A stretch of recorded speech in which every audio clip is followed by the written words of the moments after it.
Assalamualaikum warahmatullahi wabarakatuh. Hai, aku Anjani dan ini dia videoku. Di video kali ini masih video seputar beasiswa LPDP tahun 2026.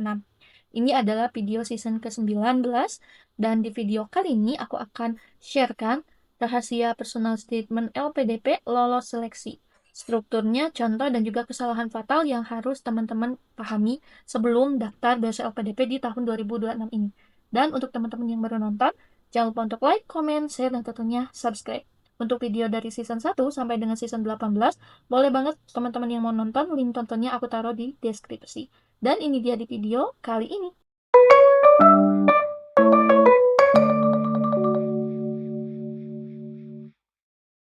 Hai, aku Anjani. Ini adalah video sharing beasiswa LPDP 2026. Di video kali ini aku akan bahas rahasia personal statement LPDP lolos seleksi, beserta struktur, contoh, dan mungkin kesalahan fatalnya. Untuk teman-teman yang baru nonton, jangan lupa untuk like, comment, share, dan tentunya subscribe jika suka video ini. Dan jika ada yang mau ditanyakan, boleh banget tulis di kolom komentar. Dan ini adalah video season ke-19. IPK tinggi, TOEFL bagus, tapi gagal LPDP. Seringnya bukan karena akademik, tapi karena personal statement. Jadi banyak sekali yang gagal dari LPDP itu bukan karena IPK-nya kecil atau IPK-nya tinggi menjamin lolos, atau mungkin kemampuan bahasa. Justru yang jadi kunci dari beasiswa LPDP ini adalah personal statement dan juga esai kontribusi yang next video aku akan bahas ya. Di beasiswa LPDP 2026 ini, salah satu berkas yang wajib teman-teman submit adalah personal statement. Personal statement ini nanti diisi di online form. Tapi bisa juga sih kalau strategi dari aku, teman-teman tetap tulis dulu di Word gitu ya, di file, nanti biar tinggal copy paste untuk menghindari error dan lain sebagainya ketika pengerjaan.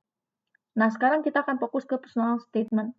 Personal statement LPDP itu bukan curhat, bukan juga CV panjang, dan reviewer itu sebenarnya ingin tahu siapa kamu, kenapa kamu layak, dan bagaimana kamu berkembang. Nah, ini disclaimer dulu ya, berdasarkan pengalaman aku dan berdasarkan pengalaman aku juga, tidak hanya aku yang apply. Dan ini pengalaman aku jadi reviewer esai teman-teman yang apply beasiswa LPDP. Jadi dulu aku pengabdian gitu ya untuk mereview esai-esai teman-teman yang mau daftar LPDP sampai tahun 2023. Nah, 2024 aku inisiatif untuk buka jasa review. Kenapa? Karena memang banyak sekali. Jadi kalau misalkan kita buka secara free, memang akan sangat banyak sekali dan menurutku kurang profesional juga gitu. Nah, sehingga ada orang yang minta, Kak, buat saja profesional, Kakak buat jasanya supaya nanti enak gitu, sama-sama enak. Karena memang ada hal-hal yang kurang mengenakan ketika kita buka secara free. Tentunya waktu pun dirasanya free gitu. Banyak yang miskomunikasi, ada kurang enak lah ya, kayak misalkan di waktu-waktu yang nggak bisa diganggu, ada yang ngotot nih pengen tetap. Nah, sehingga di tahun 2024 itu mulai tuh aku profesionalkan, aku buka jasa review esai sampai tahun ini pun gitu. Dan untuk teman-teman yang sudah persiapan bahkan dari bulan kemarin ya, bulan kemarin Desember 2025 untuk daftar 2026 ini sudah ada yang review esai gitu ya. Nah, aku balik lagi fokus ke sini. Ini jadi bukan aku tebak-tebak ya teman-teman. Jadi memang ada juga sih yang beberapa video gitu ya, agak mengusik gitu ya. Karena mungkin gini teman-teman, kalau misalnya teman-teman menemukan video, banyak sekali kan ya yang share tentang beasiswa LPDP itu. Harus teman-teman tanya pertama kali ketika orang buat video LPDP itu adalah jalur masuk apa. Karena kalau teman-teman tahu, di LPDP itu kan banyak sekali ya jalur masuk. Tentunya jalur masuk itu menentukan persyaratan yang dibuat. Otomatis esainya pun atau personal statement-nya pun akan berbeda antara satu orang dengan orang lain, antara jalur masuk satu dengan jalur masuk yang lain. Kemarin agak aneh sih gitu ya, tapi ya udahlah itu kan urusan masing-masing gitu ya, mungkin ada versinya masing-masing. Hanya aku menemukan ada yang sharing tentang personal statement atau esai kontribusi itu dia bilang, "Ya udah curhat aja," gitu. Cuman untuk aku sendiri gitu ya, LPDP itu pembuatan esainya bukan curhat, teman-teman. Karena banyak yang terjebak gitu ya. Jadi ya kalau misalnya teman-teman menonton video lain juga ya silahkan, itu kembali ke teman-teman. Mungkin ya setiap orang punya pemahamannya masing-masing. Tapi ini aku disclaimer dulu berdasarkan esai yang aku buat sekali daftar langsung lolos atau one-shot, terus juga berdasarkan aku review esai-esai teman-teman lain yang sudah lolos di tahun-tahun sebelumnya, dan aku juga bandingkan dengan orang-orang yang tidak lolos, seperti itu. Jadi balik lagi, personal statement itu bukan curhat, terus bukan juga CV panjang, karena aku masih menemukan ada orang yang memasukkan semua prestasi di personal statement ini. Padahal tidak semuanya, jadi ada triknya ya teman-teman. Terus kita harus fokus juga nih, apa yang diinginkan oleh si reviewer. Karena nantinya sebenarnya yang penentu gitu ya, lolos atau tidaknya LPDP di administrasi, sebenarnya si esai ini sih teman-teman. Jadi berkas-berkas lain itu memang suatu kewajiban, ada atau tidak, termenuhi atau tidak, tapi yang jadi poinnya teman-teman lulus atau tidak di administrasi itu ya di esainya gitu. Termasuk esai itulah yang nantinya akan mengantarkan teman-teman lolos di tahap akhir atau di substansi. Nah, apa yang diinginkan reviewer itulah yang jadi patokannya. Tentunya mereka ingin tahu siapa kamu, tapi nggak perlu sedetail itu gitu. Jadi mereka hanya pengen tahu gambarannya siapa sih kamu itu. Dan kenapa ini yang paling paling penting nih? Kenapa kamu layak dapat beasiswa LPDP ini?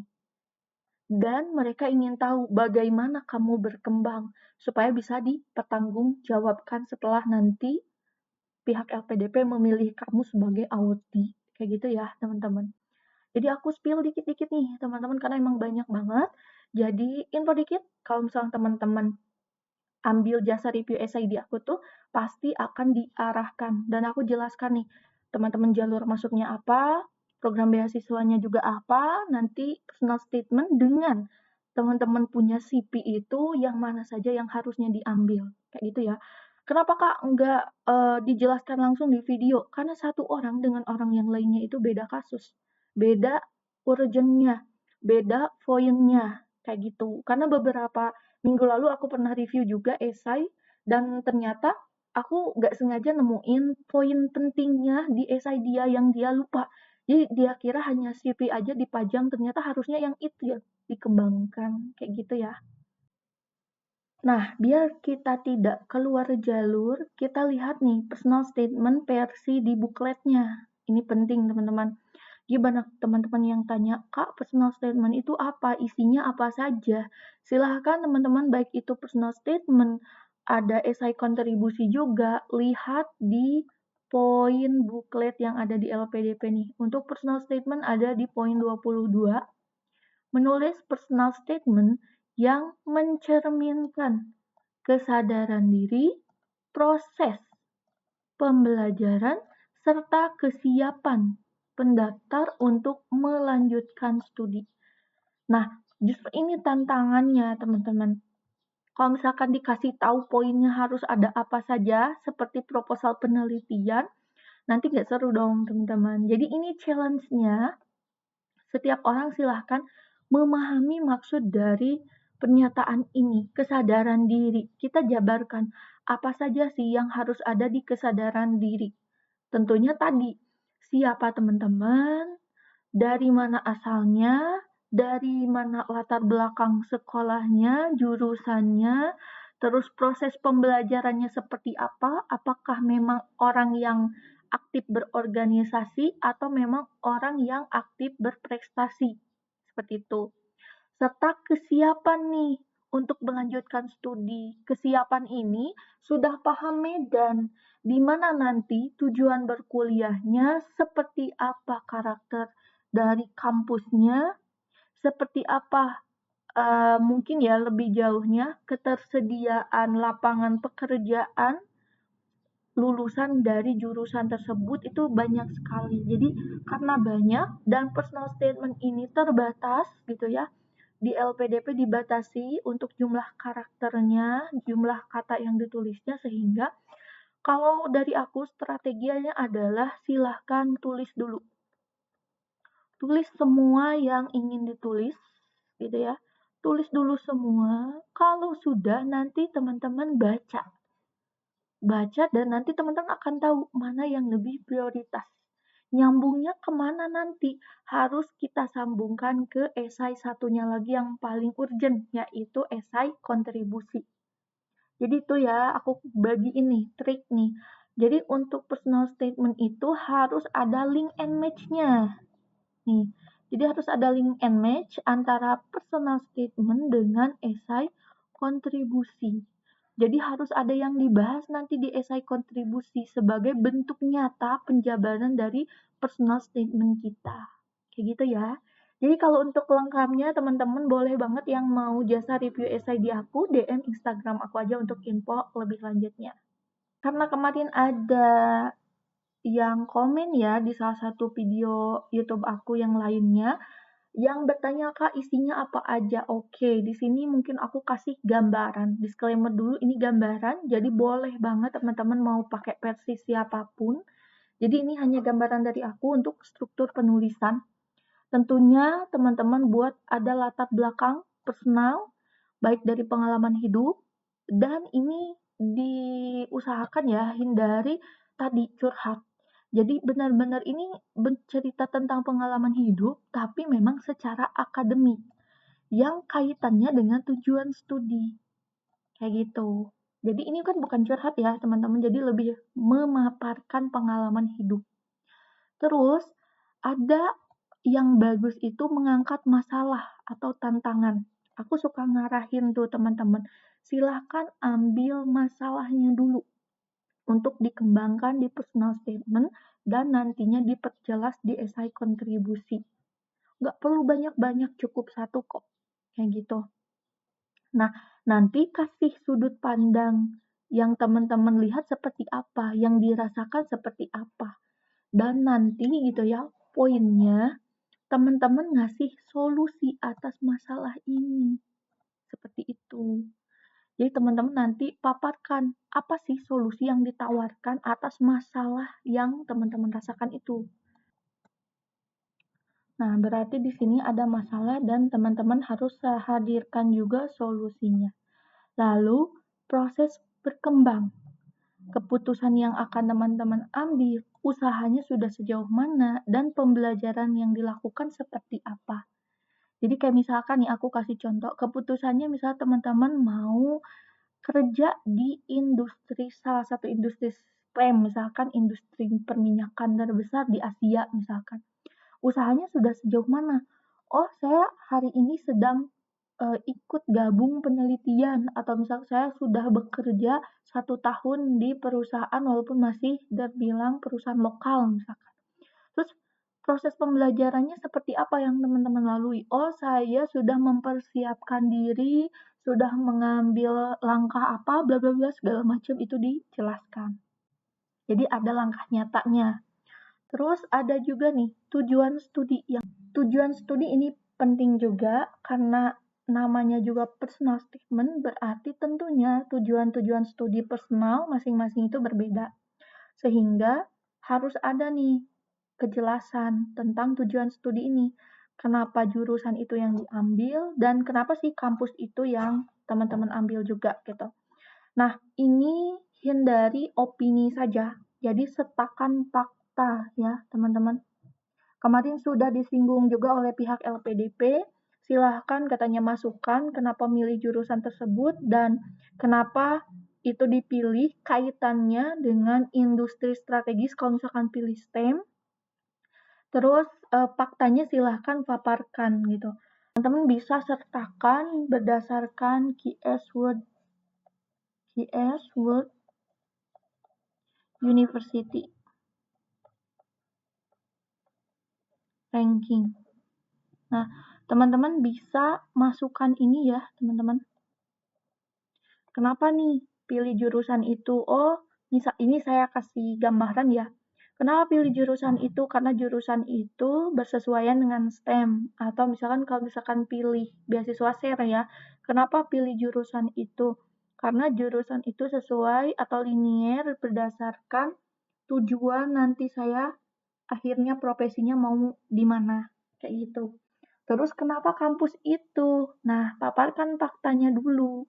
Karena berdasarkan KS University Ranking, kampus tersebut berada pada urutan berapa, bla bla bla segala macam. Sehingga berdasarkan hal tersebut, maka bisa dipastikan menunjang kegiatan akademisnya, bla bla bla segala macam. Atau mungkin berdasarkan terutama yang ini ya, praktek penelitian, mungkin sarana prasarannya jauh lebih bagus atau punya kerjasama mungkin kampusnya dengan tempat penelitian atau tempat pengembangan berkaitan dengan penelitian. Kalau yang STEM ya, banyak ke penelitian, kayak gitu.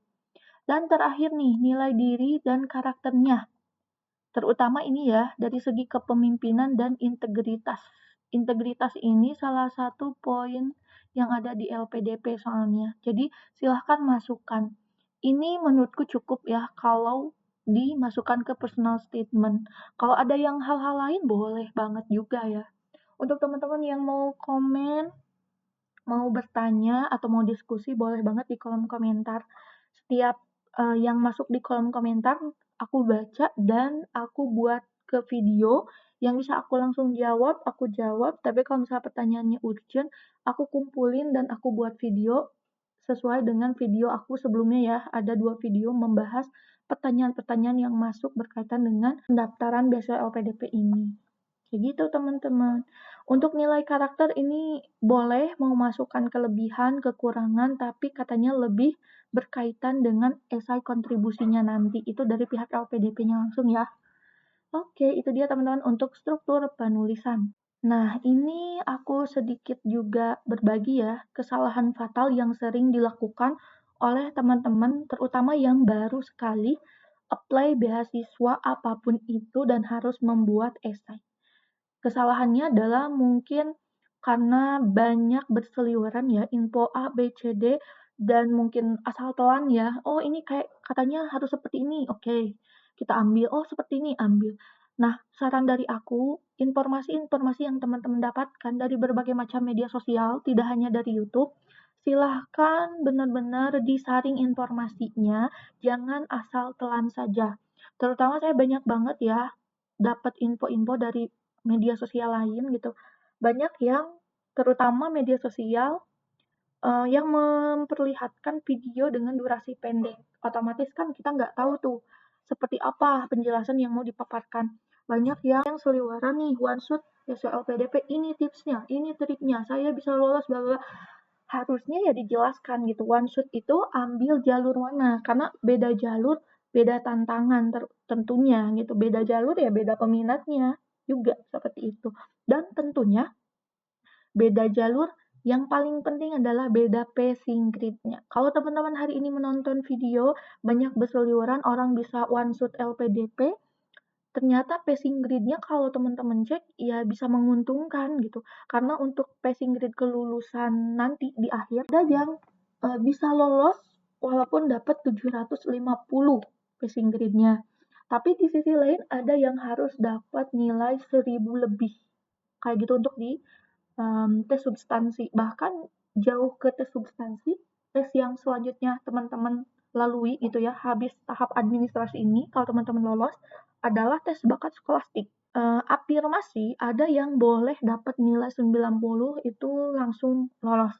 Tapi di jalur tertentu nilainya harus 150. Itu kan jomplang banget ya. Jadi untuk teman-teman para subscriber yang nonton video YouTube-nya dari channel Anjani Official, aku himbau silahkan saring semua informasi yang masuk, jangan ditelan mentah-mentah. Begitu ya. Oke, kita fokus ke sini ya. Kesalahan fatal. Ini penting aku sampaikan supaya teman-teman hindari kesalahan-kesalahan fatal ini. Yang pertama adalah terlalu normatif. Ini benar-benar harus dihindari. Yang seperti apa, Kak? Terlalu normatif. Aku contohin ya, yang terlalu normatif. Saya ingin berkontribusi misalkan memajukan SDM bangsa Indonesia atau memajukan Indonesia menjadi negara emas di 2045 itu normatif. Yang diinginkan oleh LPDP adalah langkah kecil apa yang memang berkaitan dengan hal tersebut. Contoh, tadi nih, saya ingin memajukan programnya pemerintahan sekarang, yaitu meningkatkan hilirisasi. Ini yang STEM ya, misal hilirisasi. Jangan ngomong hanya menaikkan indeks kesuksesan hilirisasinya, tetapi jelaskan langkahnya apa. Oh, saya ingin membantu hilirisasi ini menaikkan nilai, misalkan nilai tembaga kita, misalkan ya, menjadi tembaga dengan kualitas grade apa. Dengan caranya saya punya penelitian apa yang relate untuk memecahkan masalah di sini. Nah, itu yang diinginkan oleh LPDP. Tuh, teman-teman yang nonton video ini udah dapat lagi bocoran ya. Ini untuk yang STEM. Kalau yang SER gimana, Kak? Misalkan contohnya kalau di bidang pendidikan. Nah, kalau di bidang pendidikan sama juga. Teman-teman mau kemana sih arahnya? Oh, teman-teman mau membuat anak-anak kita lebih menjadi anak-anak yang kritis. Langkahnya apa? Oh, saya sudah menyiapkan games misalkan. Games edukasi yang bisa memancing anak-anak untuk berpikir kritis. Contoh gamenya apa? Kalau saya lanjut studi, saya bisa mengembangkan games ini loh. Kayak gitu. Itu sedikit aja ya aku spill. Oke, next lagi nih. Terlalu banyak prestasi tanpa refleksi. Tadi sudah aku singgung juga ya. Jadi jangan asal memasukkan prestasi yang tidak ada kaitannya dengan tentunya jurusan yang akan diambil dan juga rencana kontribusi. Jadi pilih saja prestasi yang berkaitan dengan hal itu ya, jurusan yang akan ditempuh beserta kontribusi nyatanya mau di bidang apa. Terus, tidak nyambung dengan rencana studinya. Ini tentunya harus dihindari. Rencana studi kita apa, personal statement-nya apa misalkan, nggak nyambung nih. Terutama ini aku sedikit jawab ya, di banyak yang DM juga, yang bingung dengan pilihan. Kan kalau belum LOA-nya ada itu kan dikasih 3 pilihan ya. Kebanyakan milihnya gini misalkan, karena tersedianya satu di jurusannya gitu ya, di jurusannya, maka 2-nya lagi dia lintas jurusan. Kayak gitu. Ini menurut aku hindari ya teman-teman. Kalau memang teman-teman bukan yang memang kontribusinya wow gitu ya. Menurut aku silahkan pilih linear ketiga pilihan ini. Kalau memang hanya ada satu ya tiga-tiganya pilih jurusan yang sama dari kampus yang sama. Kayak gitu. Karena tadi takutnya tidak nyambung antara personal statement dengan rencana studinya. Kayak gitu. Teman-teman tadinya backgroundnya misalkan dari pendidikan lintas ke hukum kan itu udah jauh banget ya. Kayak gitu. Terakhir nih di video kali ini, aku mau bagiin hal penting dalam menulis esai personal statement yang kuat. Ya, aku garis bawahi yang kuat. Gimana Kak? Harus paling penting adalah jujur. Jujur artinya apa Kak? Apa yang dituliskan di esai adalah berdasarkan hal yang terjadi, benar-benar terjadi gitu ya. Benar-benar harus jujur, pencapaiannya seperti apa, merasa kekurangannya itu ada di mana, itu harus jujur. Terus harus reflektif.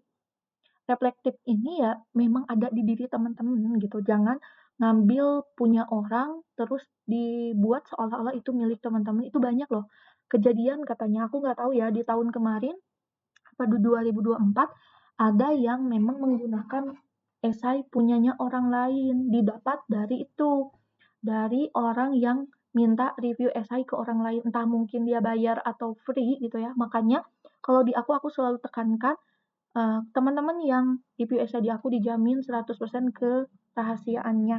Nggak aku spill siapa saja, nggak aku spill judulnya, nggak aku spill siapapun berapa orang yang udah.